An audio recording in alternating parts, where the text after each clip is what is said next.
गोपिका जीवनस्मरणं गोविन्द गोविन्द सद्गुरु विठ्ठलदास महाराज की जय.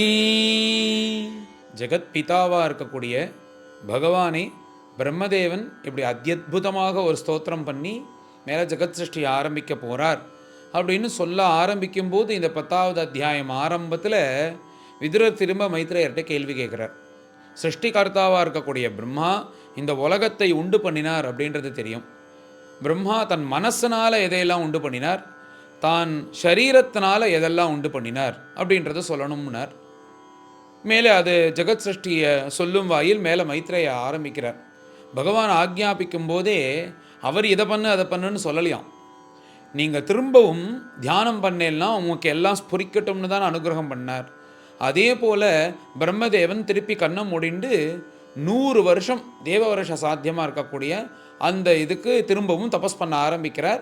அப்பொழுது தான் என்னென்ன பண்ணணுன்றது உள்ள மனசில் சங்கல்பத்தில் ஸ்புரிக்கிறது. பகவத் கிருப்பையினால் தனக்கு தோன்றிய சங்கல்பத்தை வச்சுன்னு மேலே சிருஷ்டி பண்ணணும்னு ஆரம்பிக்கிறார். இப்படி கண்ணை திறந்து பார்த்தா ஏகோபிச்சு ஒரே ஜலம், அங்கங்கு காற்று வீசுறது. இந்த ஜலம்னா இப்போ நம்ம இங்கே இருக்கே சப்த சமுத்திரங்கள், இந்த மாதிரி ஒரு ஜலம் இல்லையா, அது பிரளய ஜலம்னு உலகத்தையே விழுங்குவதற்கு எவ்வளோ ஜலம் தேவையோ அவ்வளோ ஜலம் இருக்கான்.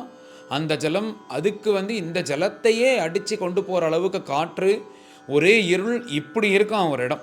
உடனே பிரம்மதேவன் இப்போ தபஸ் பண்ணதுனால, தப்போ மகிமையினால் இப்படி அந்த காற்றையும் ஜலையும் தான் குடிக்க ஆரம்பிக்கிறார். ரெண்டுத்தையுமே குடிச்சிட்டார்.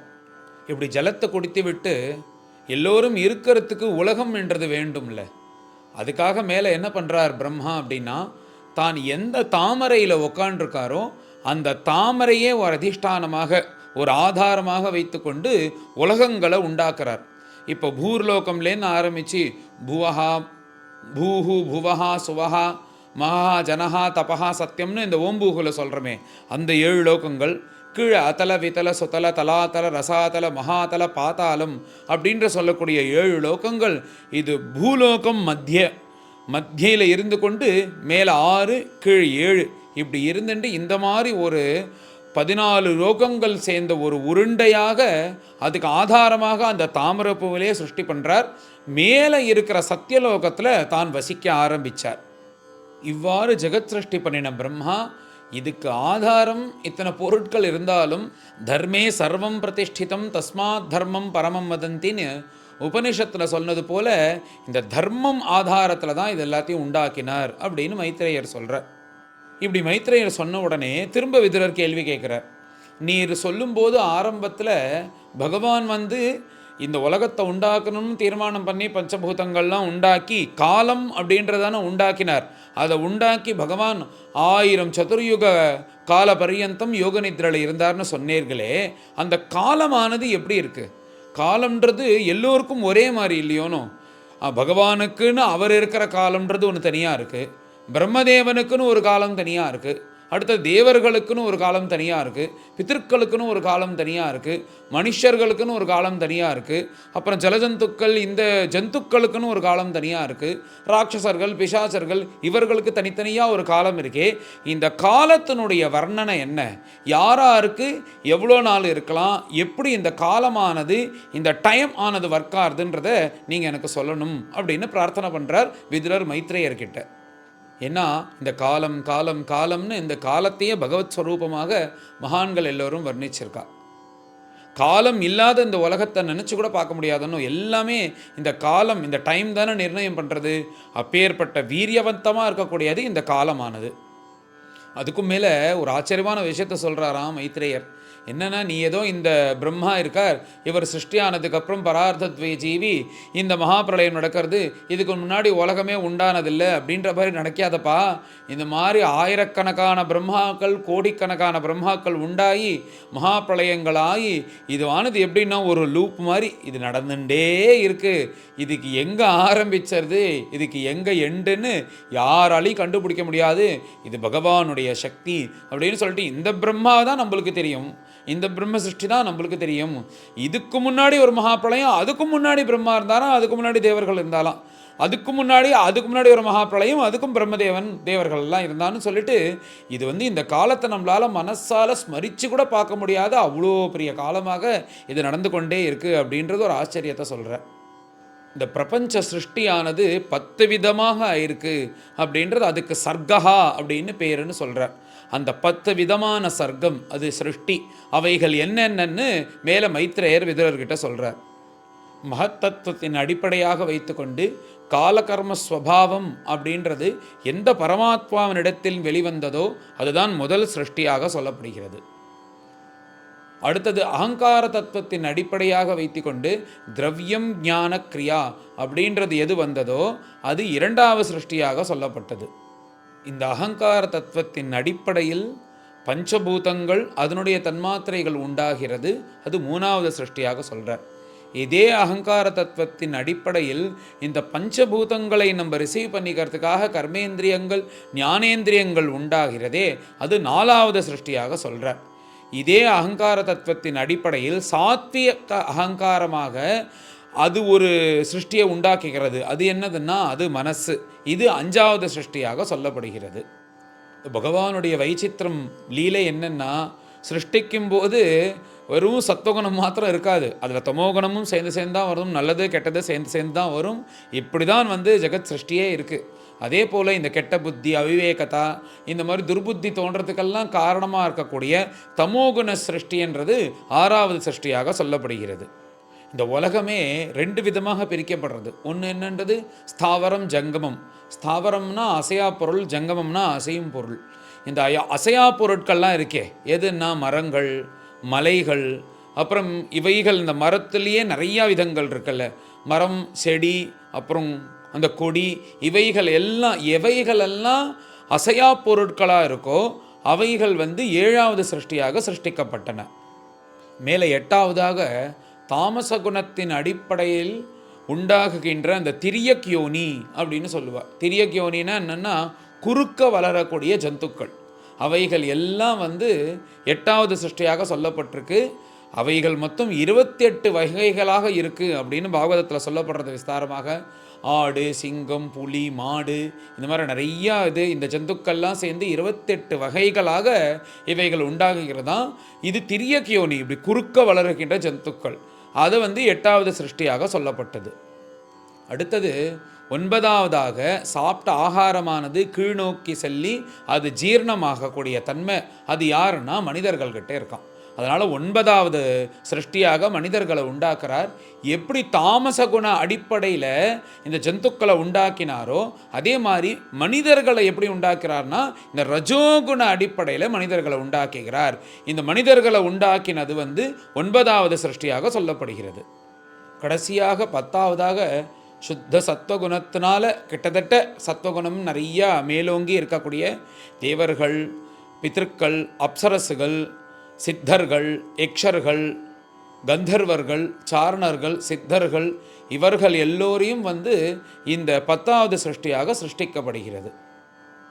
இப்பேற்பட்ட அழகான 10 விதமான சிருஷ்டியை சொல்லி இது எல்லாம் பகவானால் சிருஷ்டிக்கப்பட்டது.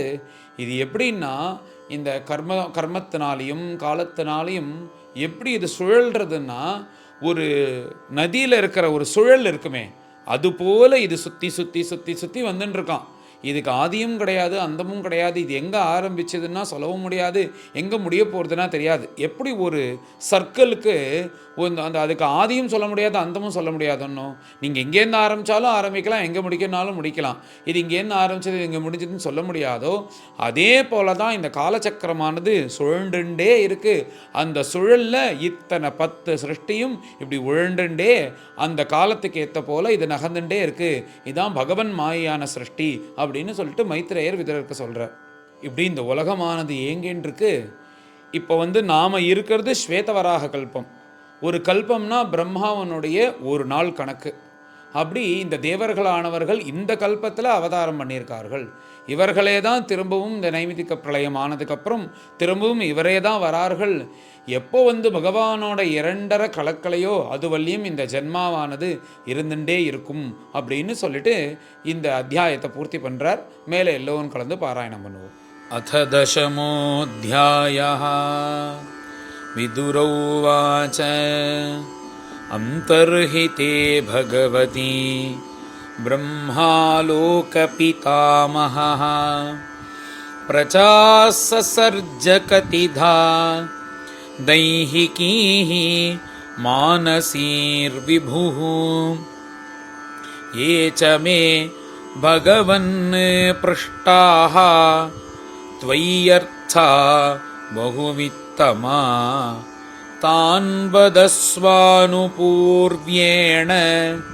छिन्दिनः सर्वसंशयान्। सूतोवाच एवं संचोदितस्तेन क्षत्रा कौशारवो मुनिः प्रीतः प्रत्याहतान् प्रश्नान् हृदि स्थानथ भार्गव। मैत्रेयोवाच विरिञ्चोऽपि तथा चक्रे दिव्यं वर्षशतं तपः आत्मनि आत्मानमावेश्य यदाह भगवानजः तद्विलोक्य अब्जसम्भूतो वायुना यदधिष्ठितः पद्ममम्भश्च तत्काल कृतवीर्येण कम्पितम् तपसा ह्येधमानेन विद्यया चात्मसंस्थया विवृद्धविज्ञानबलः न्यपात् वायुं सहाम्भसा तद्विलोक्य वियद्व्यापी पुष्करं यदधिष्ठितम् अनेन लोकान् प्राग्लीनान् कल्पितास्मीति अचिन्तयत् पद्मकोशं तदाविश्य भगवत्कर्मचोदितः एकं यभाङ्क्षीत् उरुधा त्रिधा भाव्यं द्विसप्तधा एतावान् जीवलोकस्य संस्थाभेदः समाहृतः धर्मस्य ह्यनिमित्तस्य विपाकः परमेष्ठ्यसौ। विदुरौवाच यदात्स बहुरूपस्य हरेरद्भुतकर्मणः कालाख्यं लक्षणं ब्रह्मन् यथा वर्णयनः प्रभो। मैत्रेयोवाच गुणव्यतिकराकारः निर्विशेषो अप्रतिष्ठितः पुरुषस्तदुपादानम् आत्मानं लीलया सृजत् विश्वं वि ब्रह्मतन्मात्रं संस्थितं विष्णुमायया ईश्वरेण परिच्छिन्नं कालेनाव्यक्तमूर्तिना यथेदानीं तथाग्रे च पश्चादपि एतदीदृशं सर्गो नवविधस्तस्य प्राकृतो वैकृतस्तु यः कालद्रव्यगुणैरस्य त्रिविधः प्रतिसङ्क्रमः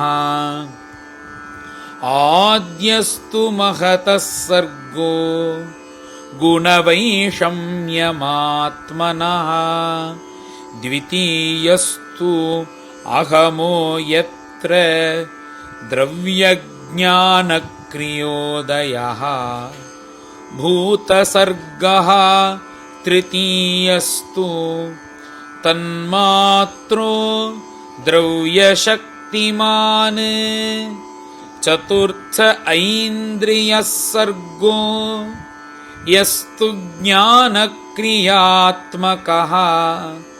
वैकारिको देवसर्गः पंचमो यन्मयं मनः षष्ठस्तु तमसः सर्गो यस्त्वबुद्धिकृतः प्रभो षडिमे प्राकृताः सर्गाः वैकृतानपि मे शृणु रजोभाजः भगवतः लीलेयं हरिमेधसः सप्तमो मुख्यसर्गस्तु षड्विधः तस्थुषां च यः वनस्पति ओषधिलताः त्वक्सारा वीरुधोद्रुमाः